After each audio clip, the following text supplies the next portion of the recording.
फौज में जो भी जवान लड़ता है ना, वो नाम नमक निशान के लिए करता है। ग्रेनेड लेके आप क्रॉल करते जाओगे और मशीन गन फायर कर रहा है 1000 राउंड्स अ मिनट, अगर उसने देख लिया तो आप तो छितड़े हो जाओगे।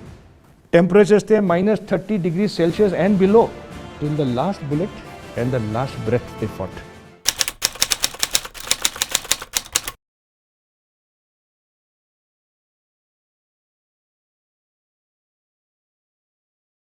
आज हमारे बीच कर्नल ललित राय, जिनसे हम बात करेंगे। इन्हें वीर चक्र से नवाजा गया। इन्होंने बटालिक रीजन में गोरखा रेजिमेंट का नेतृत्व करते हुए कई ऊंचाइयों को रिकैप्चर किया। अब हम उनसे सुनेंगे कैसे ये कारगिल युद्ध की शुरुआत हुई और कैसे इसको इन्होंने अपने टारगेट्स को अंजाम दिया। कर्नल राय, क्या आप हमें बता सकते हैं कि ऐसा क्या हुआ था जिसकी वजह से ये कारगिल युद्ध हुआ? Thank you Manoj for the lovely introduction.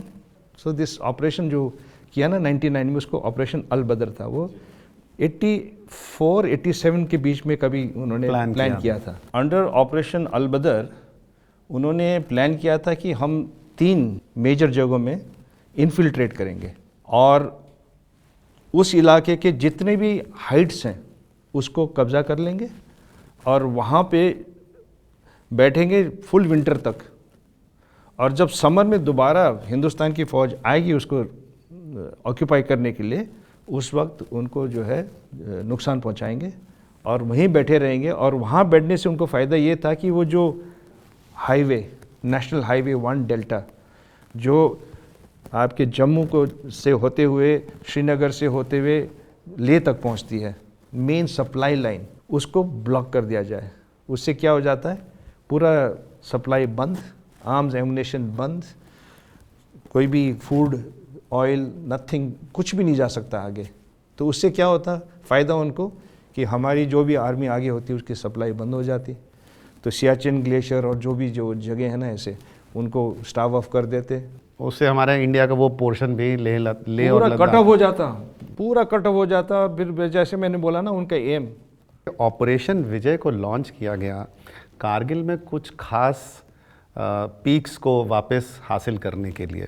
हमें ये बता सकते हैं सर कि ये ऑपरेशन हमारे देश की सुरक्षा और संप्रभुता के लिए कितना इम्पोर्टेंट था? इस वॉर में कुछ खास पीक्स को आप लोगों ने कैप्चर किया, वो कौन सी थी और उनका क्या महत्व था? वो सबसे पहले था Mushkoh valley, second one was Dras and Kaksar, जहाँ की वो टाइगर हिल था, and the third one was Batalik sector. All in all estimated ये था कि उनके पास ऑलमोस्ट 150 से लेके 200 स्क्वायर किलोमीटर्स उन्होंने कब्जा जमाए बैठे थे। वो apart from this area, I think the जो हाइट की जो डोमिनेंस है इनको जो मिल रही थी वहाँ से, वो उस पूरे एरिया को डोमिनेट कर रहे थे। बिल्कुल, जैसे चाहते वो हमको वैसे, बिल्कुल वो एरिया को भी डोमिनेट कर ही रहे थे, बिकॉज वो वाटरशेड से काफ़ी इस तरफ था।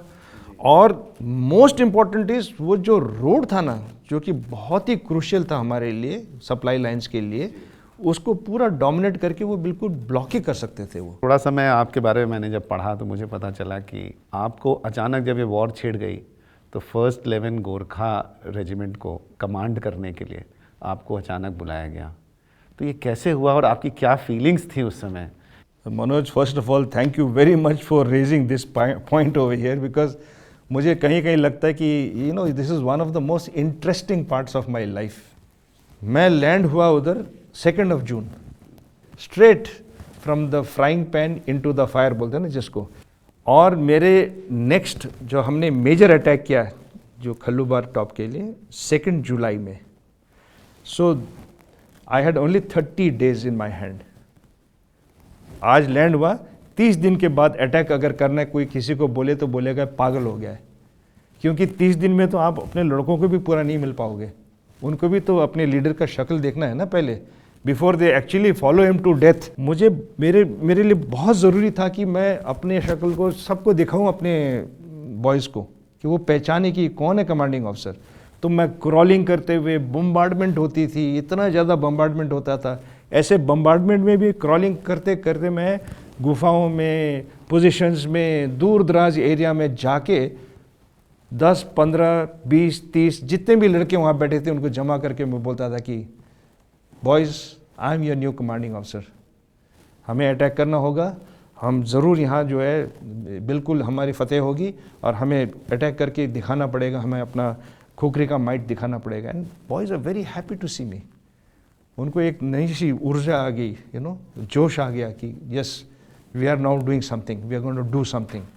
सर हमें थोड़ा आप इस ऑपरेशन के बारे में बताएंगे कि हाउ डिड दिस हैपन, कैसे आपने इसको लीड किया, कैसे आपके सोल्जर्स आगे बढ़े? तो हमें मौका मिला कि हमें अटैक करना है। अब खल्लूबार जो पॉइंट, खल्लूबार टॉप जिसको अटैक करना था, वो बिल्कुल एक स्पर, उसके बिल्कुल सेंटर में था वो, और चारों तरफ दुश्मन, इस तरफ भी दुश्मन, इस तरफ भी दुश्मन। Idea is to go behind and attack. सामने 1 फुट भी अगर आप सामने जाओगे तो इतना मशीन गन फायर आता है कि आप 1 फुट तो क्या 1 इंच नहीं आगे बढ़ सकते, और ऐसे हालात में हमें वहाँ अटैक करना था। हम अमूमन कहते हैं ना कि दुश्मन एक है, दुश्मन एक नहीं था, हमारे लिए दुश्मन 3 थे। सबसे पहले वाला दुश्मन था हाई अल्टीट्यूड। हम लोग लड़ाई लड़ रहे थे 16-17 हज़ार फीट अबव सी लेवल पे। टेम्परेचर्स थे -30 डिग्री सेल्सियस एंड बिलो, -30, -40, -50 तक पहुंच जाती थी उधर। कहते फ्रॉस्ट बाइट होने का बिल्कुल एकदम जम जाते थे उधर, लोहा छू नहीं ठंड से। सकते। बिल्कुल इतनी तकलीफ होती थी उधर।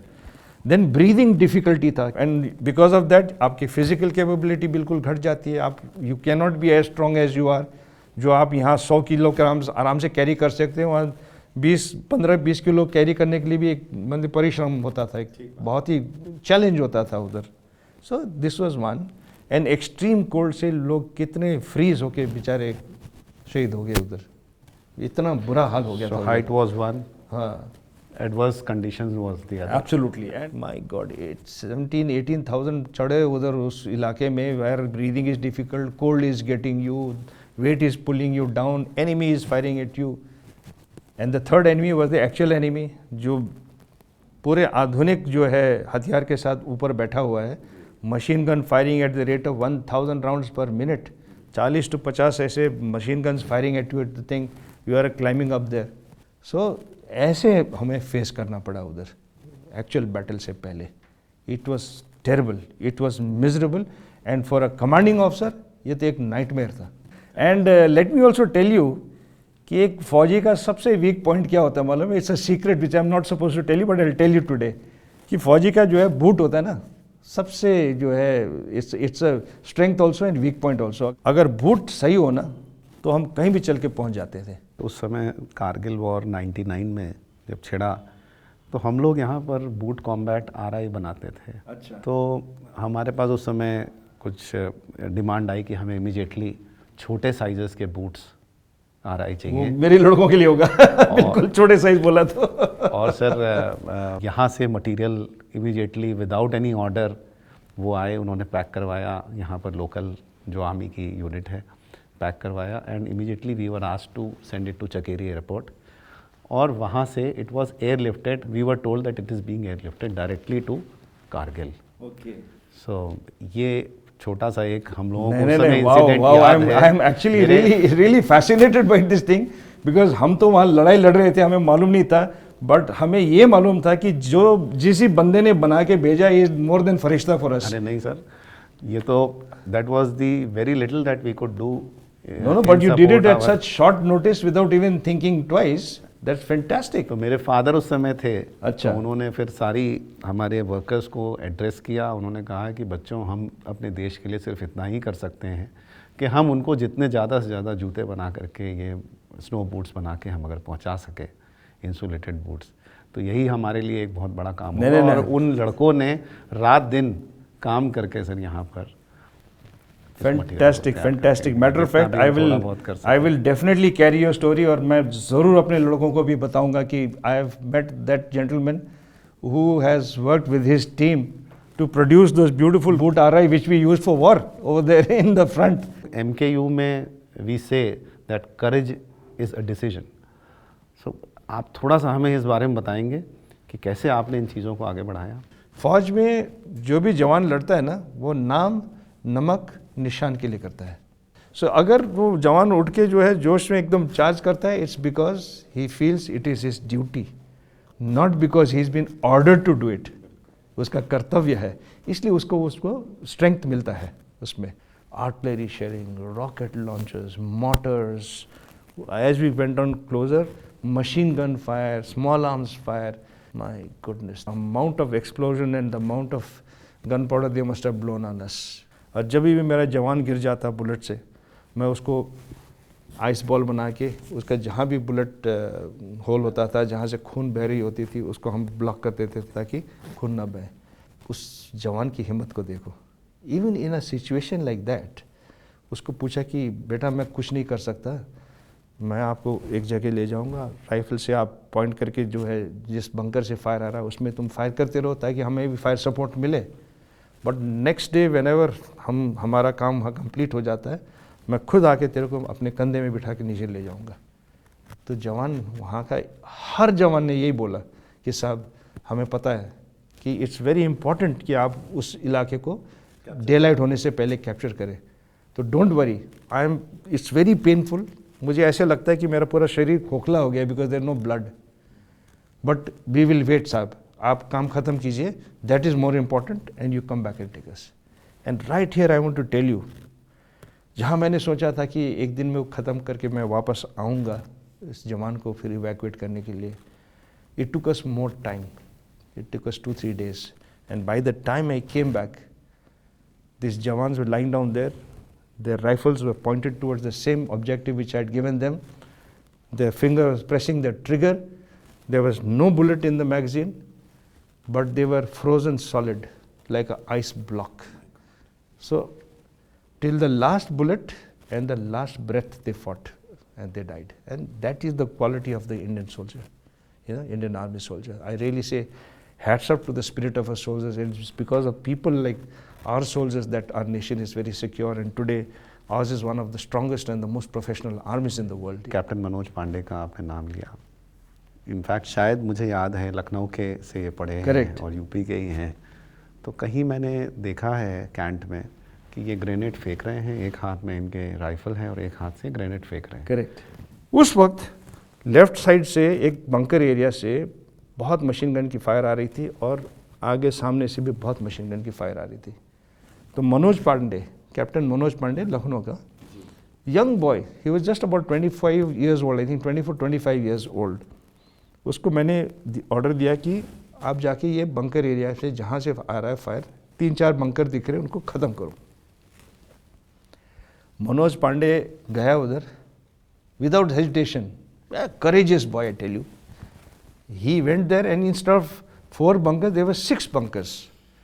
सो वहाँ एक हवलदार भीम बहादुर देवान था, उसने वो 2 bunkers को ख़त्म कर दिए, लेकिन उसी के दौरान वो बेचारा शहीद हो गया उधर. He got a bullet thing over there, he got killed. ये 4 bunkers को भी मनोज पांडे ने एक एक करके फायर एंड मूव करके ग्रेनेड को लूप होल के थ्रू फेंक के उसने बर्बाद कर दिए. एंड जस्ट सी कितना जो है आदमी का वो क्या कहते हैं ना, करेज चाहिए कि आप ग्रेनेड लेके आप क्रॉल करते जाओगे और मशीन गन फायर कर रहा है 1000 राउंड्स अ मिनट. अगर उसने देख लिया तो आप तो छितड़े हो जाओगे. तो 3 ख़त्म कर दिए. जब तीसरा कर रहा था तो ही got a spray of bullets on his left side and he was bleeding. Unfortunately by that time इतना खून बह चुका था कि उसके जो रिएक्शंस बहुत स्लो हो चुके थे, और जब वो खड़ा होकर ग्रेनेड फेंकने के लिए गया तो थोड़ा स्लो हो गया. पाकिस्तानियों ने देखा, 4 bullets right through the helmet over here. 4 bullets, and immediately. But even before he fell down, the immediate reaction was no chhodno. He told his boys. That means don't leave these guys. And he fell down. लड़ रहे हैं, खून बिल्कुल बह रहा है, but वो कोई गिव अप करने के लिए तैयार नहीं है. मेरे तो रोंगटे खड़े हो रहे हैं आपकी इन बातों को सुन के. बट सर ये बताइए एक्चुअली कैसे ये सब चीज़ें आपने हैंडल की वहाँ पे? इतना कन्फ्यूजन था उधर. तो जितने भी भाग के रह गए थे उनको मैंने बोला, सर में कफन बांधो, ये मत सोचो कि हम वापस जिंदा आएंगे, ये भी मत सोचो कि मेरा हाथ को क्या होगा, पाँव को क्या होगा, कुछ नहीं. सर में कफन बांधो, खुकरी निकालो और चलो. एनर्जी नहीं है, इतना चढ़ के थके मरे हैं हम लोग. कितने घंटे हम चढ़े हैं उधर, ठंड से ठिठुर रहे थे उधर, भूखे प्यासे, but we suddenly got the energy and we charged up. We slashed our way up and we reached the top. And then we held on to that top over there. उनके counter attacks आए, we held back. And on the, I think after 36 hours or so, we put the Tiranga Jhanda on top and Khaluwa top was ours. Sir, इस great victory के बाद, how are you feeling? You must be feeling really great after you have achieved this target for your battalion, for your nation. आपको कैसा लग रहा था उसके बाद? Manoj, under normal circumstances, yes, that would be the, ये सोच आती है कि भाई जो अचीव करने के लिए गए थे वो अचीव हो गया, तो I should have been happy, but again at what cost. जवान लड़के 21 साल के, I mean they had a full life ahead. सारी जिंदगी पड़ी थी उनके भी फैमिली थे, उनके भी अरमान थे, उनके भी एम्बिशंस थे, गए सब बेचारे. तो वो सोच के जो है ना, एज ए कमांडिंग ऑफिसर बहुत दुख होता है. उस दौरान आपने मुझे अभी थोड़ी देर पहले बताया था कि कुछ आपके पास 2 बॉक्सेस लेटर्स के, वो मैं आपको याद दिलाना चाह रहा था. या उसका ऐसा था कि immediately after the war I was really saddened.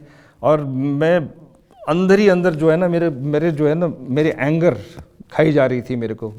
मैं ये सोचता था कि यार look at this people, they are not even worried about us. हम ऐसे डेजोलेट एरियाज में जो है गोली खा रहे हैं, इधर भूखे प्यासे, सर्दी में बिल्कुल ठिठुर रहे हैं, उधर कोई खाने का सोने का कुछ टाइम नहीं, कुछ वक्त नहीं, गोली बमबारी all the time like this. So उस वक्त मैं ऑफिस में बैठा था, तो मेरे रनर ने 2 सूटकेस भर के जो है ना लेटर्स लेके आया. कहते सर आपके लेटर्स आए हैं. जब खोल के देखा तो it was addressed to the commanding officer, first 11 Gorkha rifles.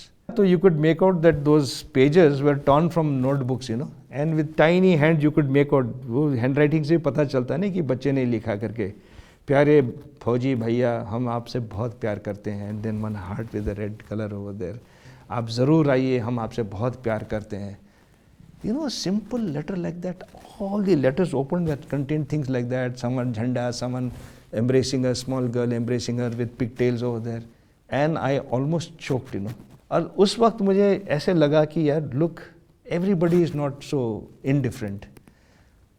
कोई तो है उधर जो हमें भी प्यार करते हैं, हमें चाहते हैं. Because as a फौजी, all I say is, see, हमें पैसा नहीं चाहिए, हमें आपसे कोई गिफ्ट नहीं चाहिए, हमें आपसे कुछ वो नहीं चाहिए. हमें आपसे थोड़ा प्यार चाहिए, थोड़ा रिस्पेक्ट चाहिए. दैट्स व्हाट अ फौजी wants.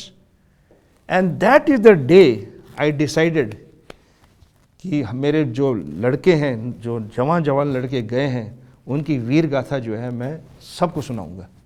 I will take time out, but I will spread the good word about the great job and the great sacrifice that my boys have made for all you guys.